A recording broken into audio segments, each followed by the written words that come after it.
मन का मंत्र, जो चाहोगे वही मिलेगा। Gautam Buddha, Buddhist story on law of attraction. अपने मन में जिस चीज का विचार करोगे वही चीज तुम्हें मिलना शुरू होगी। अगर पैसे के बारे में विचार करते हो तो आपके पास पैसा आना शुरू होगा। अगर आप अपने प्यार के बारे में विचार करोगे तो आपको आपका प्यार जल्द ही मिलेगा। गौतम बुद्ध के अनुसार हम वही बनते हैं जो हम सोचते हैं। जिस तरह कोई व्यक्ति बुरी सोच के साथ बोलता या काम करता है तो उसे कष्ट ही मिलता है, वहीं यदि कोई व्यक्ति शुद्ध विचारों के साथ बोलता या काम करता है तो उसकी परछाई की तरह खुशी उसका साथ कभी नहीं छोड़ती है। गौतम बुद्ध की यह कहानी जो आज हम आपको बताने जा रहे हैं, इसे सुनने के बाद आप जीवन की सभी समस्याओं को चुटकियों में हल करने में सक्षम रहेंगे। लेकिन दोस्तों, कहानी को सुनने से पहले अगर आपने वीडियो को लाइक नहीं किया तो वीडियो को लाइक करें, और अगर चैनल पर नए हैं तो चैनल को सब्सक्राइब करें। कमेंट सेक्शन में नमो बुद्धाय लिखकर कहानी को पूरा सुनें। चलिए कहानी शुरू करते हैं। एक बार की बात है, महात्मा बुद्ध प्रवचन दे रहे थे। प्रवचन में आसपास के बहुत से लोग शामिल थे। सभी लोग ध्यान से बुद्ध को सुन रहे थे। कुछ देर में प्रवचन समाप्त हो गया। तब लोगों ने बुद्ध को प्रणाम किया और अपने अपने घर को चल पड़े। पर एक यह युवक वहां पर ही बैठा रह गया। बुद्ध की नजर उस युवक पर पड़ी तो वे पूछ बैठे, क्या बात है वत्स, कोई जिज्ञासा है क्या? युवक बुद्ध के पास गया और प्रणाम करके बोला, प्रभु, बहुत उलझन में हूँ। जितना इस बारे में सोचता हूँ उतना ही उलझ जाता हूँ।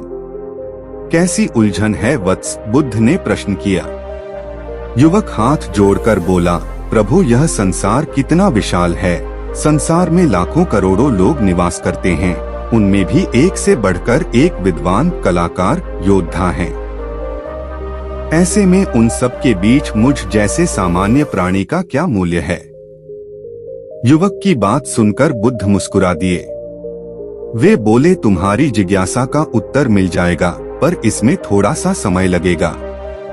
क्या तब तक मेरा एक छोटा सा काम कर सकते हो? प्रभु, यह तो मेरे लिए गर्व का विषय है कि मैं आपके काम आ सकूं। युवक ने पुनः अपने हाथ जोड़ दिए और कहा, आप आदेश करें प्रभु।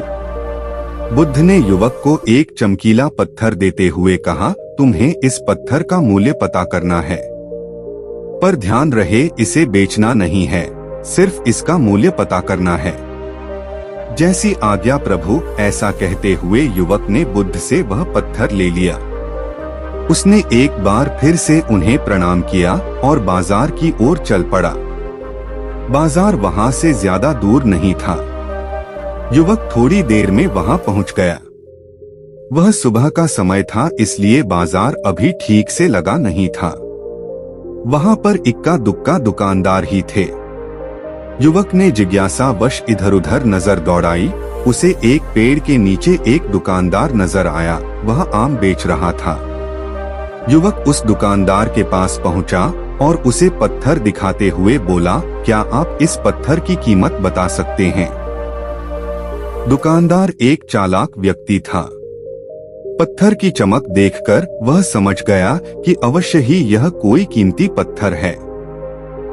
वह बनावटी आवाज में बोला, देखने में तो कुछ खास नहीं लगता, पर मैं इसके बदले 10 आम दे सकता हूँ।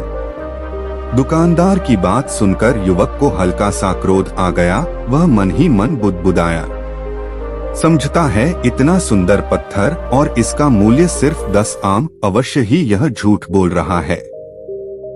युवक को चुप देखकर दुकानदार बोल उठा, क्या कहते हो, निकालो आम। पर युवक ने दुकानदार को कोई जवाब नहीं दिया। वह चुपचाप आगे बढ़ गया। सामने एक सब्जी वाला अपनी दुकान सजा रहा था। युवक उसके पास पहुंचा और उसे पत्थर दिखाते हुए उसका मूल्य पूछा। उस पत्थर को देखकर सब्जी वाले की आंखें खुशी से चमक उठी।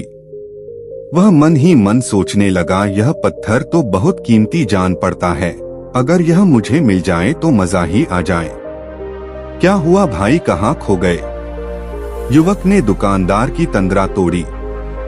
सब्जी वाला चौंकता हुआ बोला, कुछ नहीं, कुछ नहीं, मैं तो बस मन ही मन इसकी कीमत की गणना कर रहा था। वैसे मैं इस पत्थर के बदले एक बोरी आलू दे सकता हूँ। सब्जी वाले के चेहरे की कुटिलता देखकर युवक समझ गया कि यह दुकानदार भी मुझे मूर्ख बना रहा है। मुझे किसी और से इसका मूल्य पता करना चाहिए। यह सोचता हुआ युवक आगे बढ़ गया। सब्जी वाले दुकानदार ने युवक को पीछे से आवाज लगाई, क्या हुआ भाई? अगर आपको यह मूल्य कम लग रहा है तो बताएं तो सही, मैं इसे बढ़ा दूंगा। पर युवक ने उसकी बात पर ध्यान नहीं दिया। वह अब इधर उधर किसी ऐसे व्यक्ति को खोजने लगा जो जानकार हो और उस पत्थर की सही मूल्य बता सके। युवक को लग रहा था कि अवश्य ही यह कोई कीमती पत्थर है। शायद कोई जौहरी इसका सही मूल्य बता सकता है। यह सोचता हुआ युवक एक जौहरी की दुकान पर पहुंचा। जौहरी अपनी दुकान को अभी खोल ही रहा था। उसने युवक को अपनी दुकान की ओर आते हुए दूर से देख लिया था।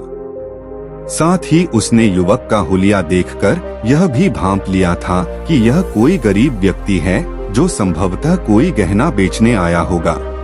जौहरी ने हाथ जोड़कर युवक को नमस्कार किया और मुस्कुराकर पूछा, बताएं महोदय, मैं आपकी क्या सेवा कर सकता हूँ? युवक ने बुद्ध का दिया पत्थर अपनी हथेली पर रख दिया और बोला, इसका मूल्य पता करना था। पत्थर को देखते ही जौहरी उसे पहचान गया कि यह बेशकीमती रूबी पत्थर है जो किस्मत वाले को मिलता है। वह बोला, पत्थर मुझे दे दो और मुझसे 1 लाख रुपए ले लो। कहते हुए जौहरी ने पत्थर लेने के लिए अपना दाहिना हाथ बढ़ाया, पर तब तक युवक ने पत्थर को अपनी मुट्ठी में बंद कर लिया था। उसे पत्थर के मूल्य का अंदाजा हो गया था, इसलिए वह बुद्ध के पास जाने के लिए मुड़ गया। जौहरी ने उसे पीछे से आवाज लगाई, अरे रुको तो भाई, मैं इसके 50 लाख दे सकता हूँ। लेकिन युवक को वह पत्थर बेचना तो था नहीं, इसलिए वह रुका नहीं और दुकान के बाहर आ गया। पर जौहरी भी कम चालाक नहीं था। वह उस अनमोल पत्थर को किसी भी कीमत पर अपने हाथ से जाने नहीं देना चाहता था।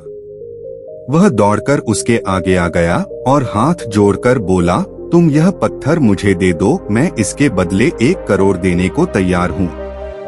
युवक को जौहरी की बातों में अब कोई रुचि नहीं रह गई थी।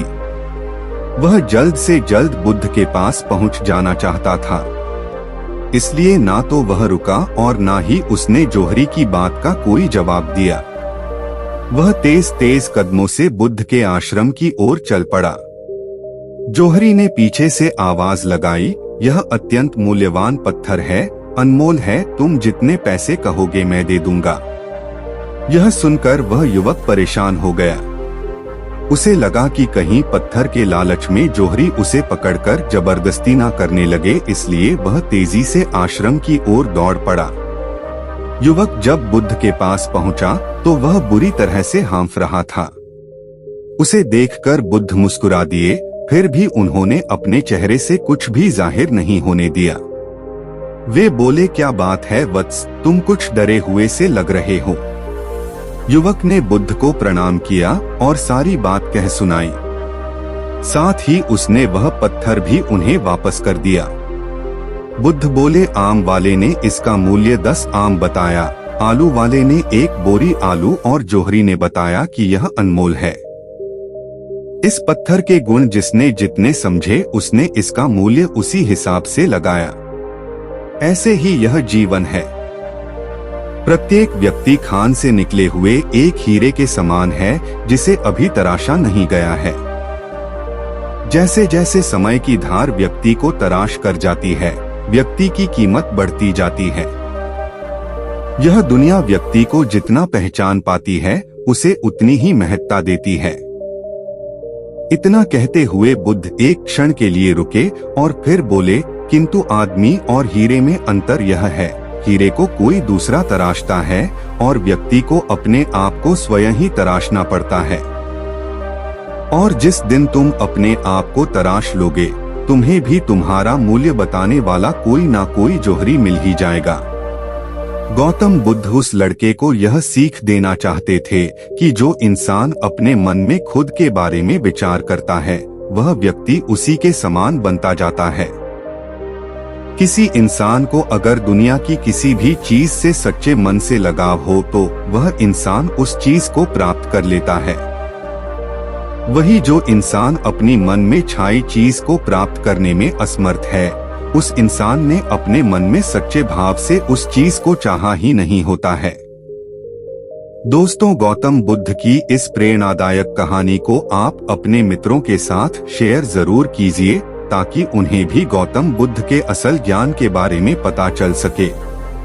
और कमेंट बॉक्स में नमो बुद्धाय लिखना ना भूले। नमो बुद्धाय।